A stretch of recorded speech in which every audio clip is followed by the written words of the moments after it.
മുഖ്യമന്ത്രി പിണറായി വിജയൻ ഇന്ന് മാധ്യമങ്ങളെ കാണും. ഉച്ചയ്ക്ക് 12 മണിക്കാണ് വാർത്താ സമ്മേളനം ചേരുക. വിവരങ്ങളുമായി സൂര്യഗായത്രി ചേരുന്നുണ്ട്. സൂര്യഗായത്രി, നീണ്ട 2.5 മാസത്തിന് ശേഷമാണ് മുഖ്യമന്ത്രി പിണറായി വിജയൻ ഇന്ന് മാധ്യമങ്ങളെ കാണാൻ ഒരുങ്ങുന്നത്. വിവരങ്ങൾ എങ്ങനെയാണ്?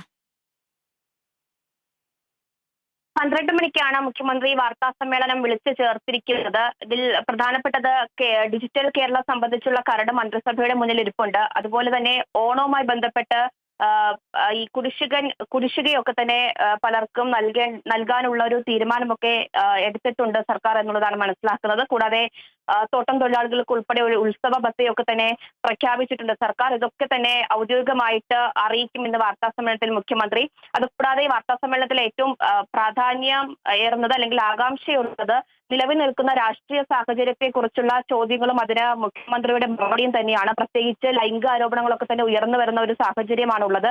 രാഹുൽ മാങ്കൂട്ടത്തിനെതിരെ വലിയ നിലപാട് കടുപ്പിച്ചുള്ള പ്രതിഷേധങ്ങൾ CPM-ന്റെ ഭാഗത്തു നിന്നുണ്ടാകുമ്പോൾ തിരിച്ച് CPM-ന്റെയും LDF-ന്റെയും ഒക്കെ MLA-മാർക്കെതിരെയും നേതാക്കന്മാർക്കെതിരെയും ഒക്കെ നേരത്തെ ഉയർന്നു വന്ന ലൈംഗിക ആരോപണങ്ങൾ എടുത്തിട്ട് അതിനെ പ്രതിരോധിക്കുന്ന ഒരു സാഹചര്യം കൂടി നിലനിൽക്കുന്ന ഒരു അവസ്ഥയുണ്ട്. അതുകൊണ്ട് തന്നെ അതിനൊക്കെ മുഖ്യമന്ത്രി എന്ത് മറുപടിയാണ് നൽകുന്നത് എന്നുള്ളത് ഈ വാർത്താ സമ്മേളനത്തിൽ കൗതുകമുള്ളൊരു വിഷയം തന്നെയാണ്.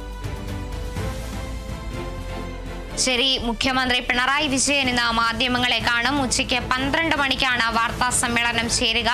സൂര്യഗായത്രിയാണ് വിവരങ്ങൾ നൽകിയത്.